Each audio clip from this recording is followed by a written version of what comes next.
A utility knife pressed against floral wallpaper. A gloved hand, steady at first. Then the blade sank in, and the paper split with a soft tearing sound that everyone in the room would remember for the rest of their lives. Behind that wall was supposed to be nothing. Insulation. Old brick. A pocket of stale air that had been sealed since before any of them were born. That is not what was behind the wall. The man holding the knife had been doing this work for 19 years. He had crawled through basements most people would never willingly enter. He had seen things that made rookies quit on their first week, and when the wallpaper peeled back and the flashlight found what was living inside that cavity, he dropped the knife, stumbled backward into the person behind him, and made a sound that no one in that apartment had ever heard a grown man make. He screamed, not a shout, not a curse, a scream, high and broken, the kind that comes out before your brain has time to decide anything. And the worst part, the part that Marcus Bell would replay in his head for months afterward, was that the wall was not still. It was moving. The whole surface of it shimmered and rippled in the beam of the flashlight, like the inside of the wall was alive and had just noticed it was being watched. But to understand how 3 trained professionals ended up backing out of a quiet third-floor apartment with their hands over their mouths, we have to go back. 6 weeks back. To an ordinary Tuesday morning and the first time Marcus woke up scratching. Marcus Bell was 31 years old, and he lived alone in a top-floor unit of an old brick building on the east side of the city. The building had good bones and a bad heating system. The rent was cheap because the place was over 100 years old, and the landlord knew nobody wanted to climb 3 flights of stairs every day. Marcus didn't mind the stairs. He worked from home as a freelance designer, so most days he barely left the apartment at all, and the quiet suited him. That Tuesday he woke up before his alarm because his forearm itched. He scratched it without opening his eyes. Then his other arm itched. Then a spot on his neck, right below his ear. By the time he sat up and looked down at himself in the gray morning light, he could see them, 3 small red welts on his left forearm, lined up in a neat little row, and 2 more near his wrist. Bug bites. Obviously bug bites. He'd fallen asleep with the window cracked, and it was that time of year. A mosquito had gotten in, feasted on him all night, and flown off somewhere. Annoying, but nothing to think about. He made coffee, he worked, he forgot about it by lunch. The next morning, there were more. This time they ran down the side of his neck and across his collarbone. A scattered handful of angry red dots, each one raised and hot to the touch. Marcus stood in front of the bathroom mirror and turned his head, frowning. Mosquitoes didn't usually bite in patterns like that. And there were too many. He counted 9 before he lost track under his shirt collar. He checked the window. It had been closed all night. He'd shut it because the temperature had dropped. So, whatever was biting him had not flown in. Whatever was biting him was already inside. That was the first small cold feeling in his stomach. The feeling that he was not alone in his own bed. By the end of that week, Marcus had a theory, and the theory had a name he'd read 100 times in horror stories about cheap apartments and secondhand furniture. Bedbugs. It fit. They came out at night. They fed while you slept. The bites showed up in rows and clusters, and they itched like fire for days. He'd bought a used bookshelf off a marketplace app 2 months earlier. He remembered thinking at the time that he probably shouldn't.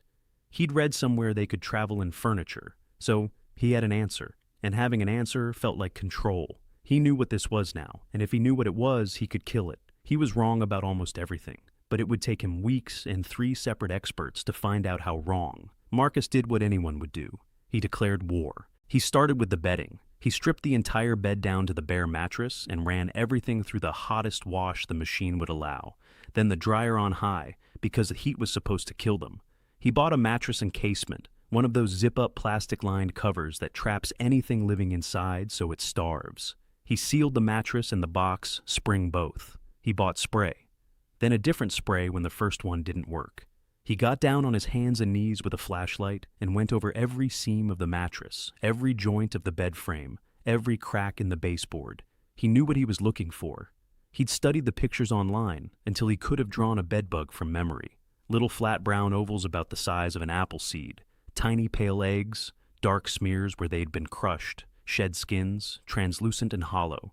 He found none of it. Not one. Not a single insect. Not a single egg. Not a single smear or shell or skin. The seams of the mattress were clean. The frame was clean. He pulled the bed away from the wall and shone the light behind the headboard and found dust, a dropped pen, and nothing else. And still, every single morning, there were new bites. That was the part that started to break him down. If it had been bedbugs, he would have found evidence. Everyone said so. Every website, every forum, every video, they leave traces. They are hard to kill, but they are not invisible. And yet here he was, waking up covered in fresh welts, with a spotless bed and a clean apartment, and absolutely no proof that anything was there at all. He started sleeping badly, and not because of the itching, because of the not knowing. He would lie in the dark and feel his skin, and every tickle of the blanket against his arm made him flinch and grab for the lamp. He'd yank the covers back and stare at the sheet, breathing hard, certain he'd catch something this time. There was never anything to catch. His work suffered. He'd sit at his desk in the afternoon, gritty-eyed and slow, scratching absently at a fresh cluster on the back of his hand, and a client's email would sit unanswered for hours because he couldn't hold a thought together. He canceled a video call because he didn't want anyone to see the marks crawling up his neck. He was embarrassed. That surprised him, how ashamed he felt, like the bites were something he'd done wrong. One night, lying awake at 2 a.m, with the streetlight bleeding orange through the blinds, Marcus had an idea. If he couldn't catch whatever it was with his eyes, he'd catch it another way. He set up his phone on the nightstand, propped against a stack of books, angled down at his pillow and the pale stretch of his own shoulder. He hit record, he turned off the light, and for the first time in a week, he made himself lie completely still, arms at his sides, and let whatever wanted him come and get him. He didn't sleep much, but at some point, near dawn, he did. In the morning, he had 4 new bites along his jaw, and a video file 2.5 hours long. Marcus made his coffee before he watched it. He wasn't sure why. Maybe he wanted 1 normal minute before he saw whatever there was to see. Then he sat on the edge of the bed with the phone in both hands and scrubbed through the footage. For a long time, it was just him. Him breathing. Him twitching in his sleep. The occasional pass of a headlight across the ceiling as a car went by outside. It was boring, which was somehow the most unsettling part, because he knew that while this boring nothing was happening, something had been feeding on him. At 1 hour and 51 minutes, the blanket moved. He almost missed it. He rewound and watched again, leaning so close to the screen, his nose nearly touched it. The edge of the blanket near his shoulder, where his skin was bare, gave a small shiver, not a big motion, not a shape crawling across it, just a ripple, like wind across water, except there was no wind, and the window was shut. He zoomed in. The image went grainy and soft, and in that softness, in the pale band of skin along his collarbone, he thought he saw it. Movement. A faint, shifting texture, like the skin itself was crawling. Dozens of tiny somethings, too small for the camera to catch as anything but a blur, moving across him in the dark. Marcus dropped the phone. He sat there for a long moment with his heart going hard, staring at the wall across the room. Because a single bug he could have handled. A single bug he almost wanted, because at least then he'd have his enemy in front of him. This was not a single bug. Whatever was on him in that footage, there was a great deal of it, and it was so small, the camera couldn't even resolve it into a shape. That was the morning he called the professionals. He was done fighting something he couldn't see. The man who showed up 2 days later was named Ray Delgado, and he had the calm, unhurried manner of someone who had heard every pest story there was to hear. He wore a company polo and carried a metal case, and he shook Marcus's hand with a grip like a vice. "So," Ray said, setting his case down in the bedroom, "bites in the morning, nothing at night. Let's have a look." Marcus told him everything. The rows of welts, the clean mattress, the washing and the spraying and the encasement. The video, which he showed him, and which Ray watched twice without saying anything, his jaw working slowly. "Huh," Ray said, and handed the phone back. "All right." Then he went to work, and Marcus understood, watching him, that everything he'd done himself had been an amateur's version of this. Ray had a headlamp and a magnifier and a little metal pick. He took the bed apart, not looked at it, took it apart, unscrewing the frame, standing the mattress on its side, pulling the box spring-free and turning it over. He ran the edge of a plastic card down every seam and studied what came out. He checked the baseboards, the outlet covers, the closet, the edge of the carpet where it met the wall. He was thorough in a way that made Marcus feel, for the first time in weeks, like maybe he'd finally get an answer. It took Ray almost an hour. When he stood up, he had dust on his knees and a strange look on his face. "I got nothing," he said. "Nothing. No bedbugs. I'd stake my license on it. There's no signs of an infestation in this room. No live ones, no dead ones, no eggs, no cast skins, no fecal staining. If you had bedbugs bad enough to give you bites like that every night, I'd have found a colony by now. It wouldn't be subtle." He scratched the back of his neck, frowning. "But you've definitely got bites. I can see those from here." "Then what's biting me?" Ray was quiet a second. "Could be fleas. You got a pet?" "No." "Neighbors got pets? Anything living in the walls? Mice? Birds?" Marcus started to say no. Then he stopped because something snagged in his memory. Weeks ago, before any of this started, there had been a sound. A scratching. Up near the ceiling behind the wall at the head of his bed. A dry, busy scratching that had kept him up one night. He'd banged on the wall and it had stopped. And a few days after that, it had gone quiet on its own. And he'd forgotten about it completely, because who thinks about that? He told Ray. Ray's frown deepened. "When did the scratching stop?" Marcus did the math in his head, and the cold feeling came back into his stomach. "About the same time the bites started," he said slowly. Ray didn't say anything for a moment. He looked at the wall behind the bed, the one with the old floral wallpaper, and something passed across his face that Marcus didn't like at all. But when he spoke, he kept his voice level. "I'm going to be honest with you. This is outside what I usually deal with. I can set some monitors down and come back, but I think you might want somebody who specializes in this kind of thing. I know a doctor you should see first. Get the bites looked at. Then there's a person I'd call after that." He paused. "This is a weird one, man. I've been doing this 19 years, and I don't like weird ones." He left his monitors, sticky traps tucked into the corners of the room, and he told Marcus to call him the second anything showed up on them. Then he packed his case and went, and Marcus stood alone in his half-disassembled bedroom, looking at the wallpaper and feeling like the wall was looking back. The dermatologist's office was bright and cold and smelled like disinfectant. Dr. Adaizi Okafor was a small, precise woman who examined the bites on Marcus's arms and neck through a lighted magnifier, turning his wrist gently in her gloved hands. "These aren't fresh mosquito bites," she said, "and the pattern's wrong for that anyway. Tell me about your nights." He told the story again. He was getting good at telling it, which he hated, because it meant he'd told it too many times. She listened without interrupting, and when he described the video, she set down the magnifier and looked at him with new attention. "I'd like to take a small sample," she said. "A biopsy, just a tiny piece of one of these. It won't hurt much, and it'll tell us whether we're dealing with an allergic reaction, a skin condition, or a genuine bite from something. Right now, I can't rule any of those out just by looking." She numbed a spot on his forearm and took the sample, a piece of skin smaller than a grain of rice, and told him it would be a few days. She gave him a cream for the itching and told him to keep the bites clean and try not to scratch. Easy for her to say. "Do you think it's in my head?" Marcus asked before he could stop himself. It was the thing he was most afraid of, more than any bug, that he'd become the kind of person who imagined things crawling on him. Dr. Okafor looked at him steadily. "I think something is biting you," she said. "You didn't put those marks there. We just have to find out what did." 4 days later, she called. "Your biopsy came back," she said, and her voice had changed. It was more careful now. "There's a clear inflammatory reaction consistent with an arthropod bite. Something with mouth parts is feeding on you. This is not psychological, and it's not a skin disease. But I also found something in the sample that I wasn't expecting, and it's not something I'm qualified to identify." Marcus's mouth went dry. "What did you find?" "A fragment. Very small. It looks like part of an insect or a mite, embedded near one of the bite sites. Under high magnification, it has legs. I want to send you to someone who does this for a living, an entomologist who consults on cases like yours. Public health uses her. Her name is Dr. Lena Voss." A pause.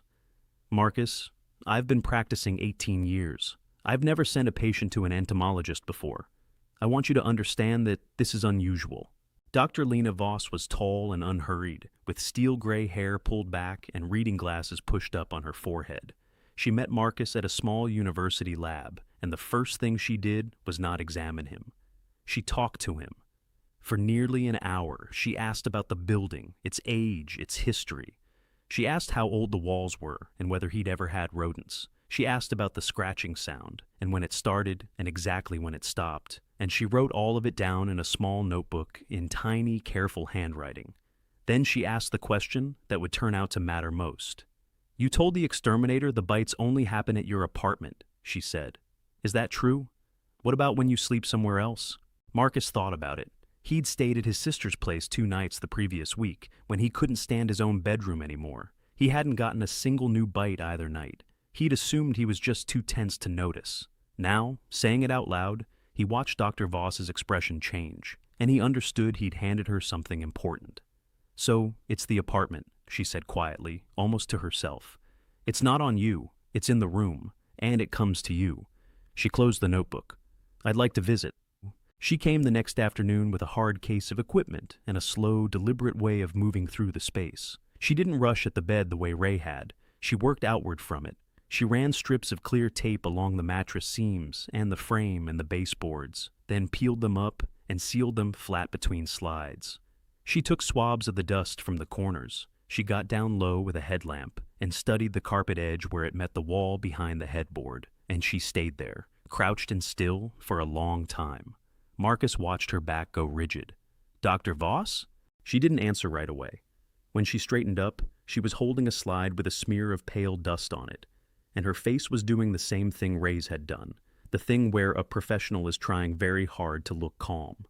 "I need to look at these under a real microscope," she said. "Not out here. Don't sleep in this room tonight. Sleep somewhere else, anywhere else. I'll call you the moment I have anything." "You saw something. Just tell me what you saw." She hesitated at the door, her case in her hand. "I saw a lot of very small things," she said. "And I have a bad idea about where they're coming from. If I'm right, this is going to sound worse than bedbugs ever could. So, let me be sure before I say it. Please, Marcus, sleep on a couch, not in that bed." He slept on the couch. It did not help. In the morning, there was a fresh cluster of bites on his ankle, 4 of them, red and swollen, and Marcus stood in his living room, staring at them with a horror that went all the way down to the floor. Because he'd slept 20 feet from the bedroom, on the far side of a wall, and they had still found him. Whatever this was, it wasn't in the bed. It was spreading. It was hunting him through his own apartment. His phone rang. It was Dr. Voss, and her voice was tight as a wire. "Come to the lab," she said, "right now." The drive to the university took 20 minutes. It felt like an hour. Marcus's hands were slick on the wheel, and his mind kept sliding to the worst places it could reach, and none of the places it reached were as bad as the truth turned out to be. Dr. Voss was waiting for him at a microscope station in a quiet corner of the lab. She didn't waste time on hello. She pulled a stool over, gestured at the eyepiece, and said, "Look, then I'll explain." Marcus bent to the microscope and looked. At first it was just texture, fibers and flecks and pale grit, the ordinary trash of a lived-in room. Then his eye adjusted and he saw them, and his stomach dropped through the floor. They were tiny, smaller than a pinhead, so small that alone they'd be invisible on his skin, which is exactly why he'd never caught them. But under the lens they were monstrous. Round, swollen bodies, 8 legs, folded and reaching, pale, translucent, some of them so full of something dark that Marcus knew, without being told, that the dark thing inside them was his own blood. There were many of them on the slide, dozens in a single field of view, and a couple of them were still slowly moving. He pulled back from the eyepiece so fast he nearly fell off the stool. "What are they?" he said. It didn't come out as a question. It came out as a plea. "Ornithonissus bacodi," Dr. Voss said. "The common name is the tropical rat mite, though there's nothing tropical about your apartment, which is part of why this took so long to figure out." She sat down across from him and folded her hands, and she looked at him with a directness he appreciated even as it terrified him. "These are not bedbugs. They were never bedbugs. Bedbugs live near their host, in the mattress, in the frame, and they leave the evidence everyone kept looking for. These do not. These are parasitic mites, and their real host is not a human being at all." She took a breath. "Their host is rodents, rats usually, mice. They live in the nest, in the fur, feeding off the animal. A single infested nest can hold thousands of them, tens of thousands. Marcus's mind went back to the scratching in the wall, the busy, dry sound near the ceiling behind his bed, the sound that had stopped. "You remember the scratching," Dr. Voss said, watching his face. "You told me it stopped around the time the bites began. I think I know why." "Tell me." "When the host dies," she said slowly, "or when the nest is abandoned, the mites don't die with it. They can survive for weeks without a meal, and when they get hungry enough, they go looking. They leave the nest and they follow warmth. They follow the carbon dioxide of something breathing. They travel, sometimes surprising distances, toward the nearest living, sleeping, blood-filled body they can find." She let that sit for a second. Something was living in the wall at the head of your bed, and something happened to it. It died, or the colony collapsed, and the nest went cold, and every mite in it woke up hungry with nowhere to feed. So they came through the wall, they came out at night, in the dark, and they crossed a few feet of plaster and fabric to reach the only warm thing left in that room. "Me?" Marcus whispered. "You," she said. "Every night, and in the morning, they retreat back toward the nest, or into the cracks, because they don't want the light any more than you want them. That's why the exterminator found nothing. That's why your bed was clean. They were never really living in your bed. They were commuting to it."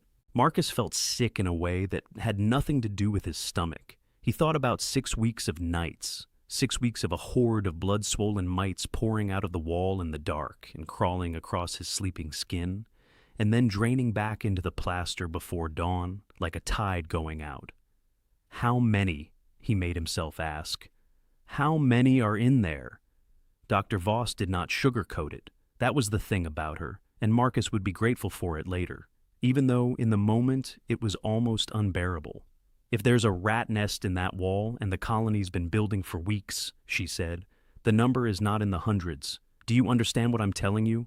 We have to open that wall, and we have to be ready for what's behind it." They didn't go in casually. Dr. Voss made calls. By the time the team assembled outside Marcus's building the following morning, it wasn't just her and Ray Delgado. There was a second technician from Ray's company, a woman from the city's environmental health division, and a stack of equipment that made Marcus's stomach turn just to look at. Sealed suits, respirators, rolls of heavy plastic sheeting, a commercial vacuum with a sealed collection chamber, and a filter fine enough, Dr. Voss said, to trap something the size of a mite. They sealed the bedroom doorway with plastic before anyone went in. They cut the air off so nothing could drift out into the rest of the apartment. Marcus was told, firmly, to wait in the hall. He argued. He lost. He stood in the hallway with his back against the far wall and watched through the gap in the plastic sheeting as 3 people in white suits moved into his bedroom like it was a crime scene.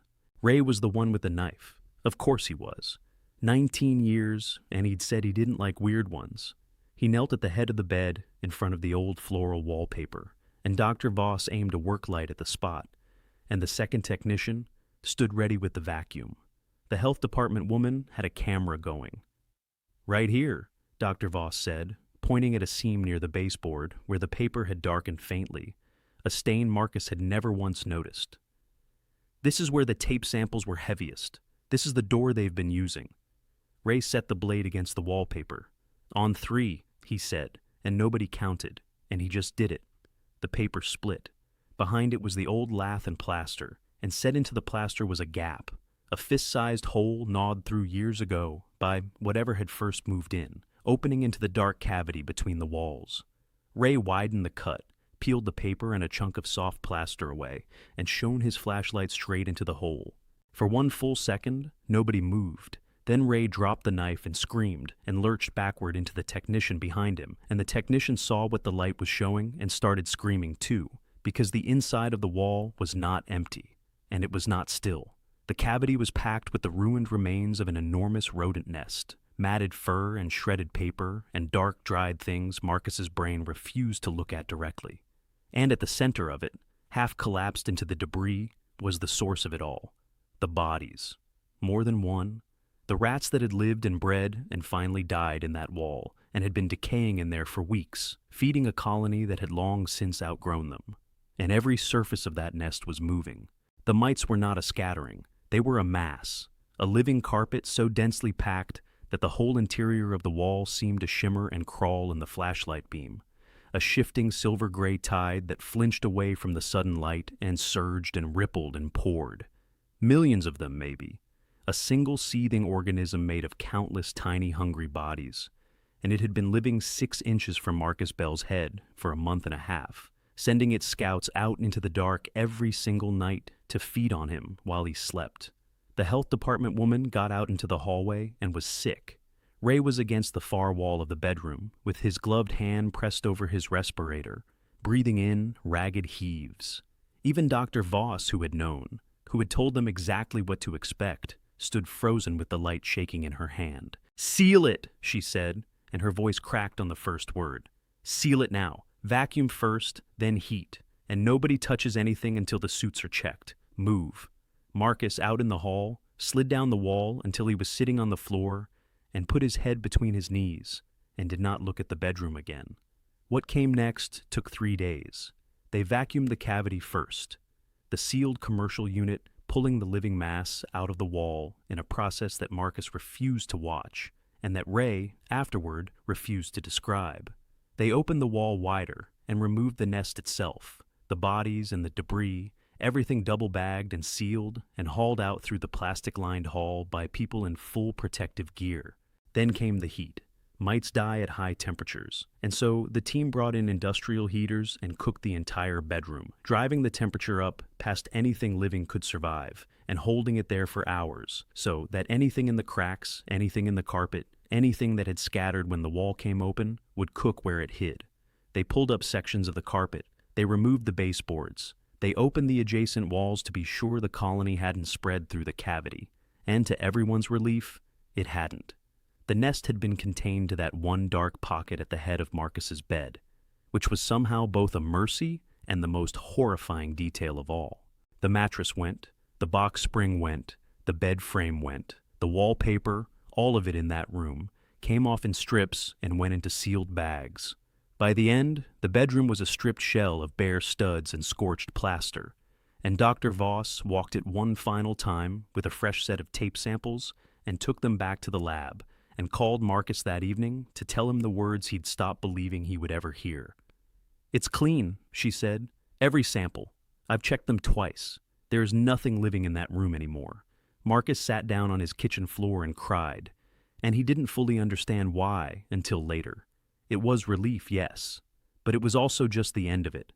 6 weeks of not being believed, of not believing himself, of lying awake feeling things on his skin that no one could find. It was over.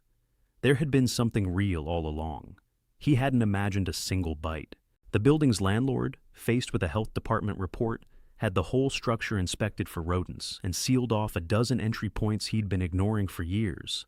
It turned out the wall cavity connected to a gap in the old roof line, and rats had been using that highway into the building for a long time.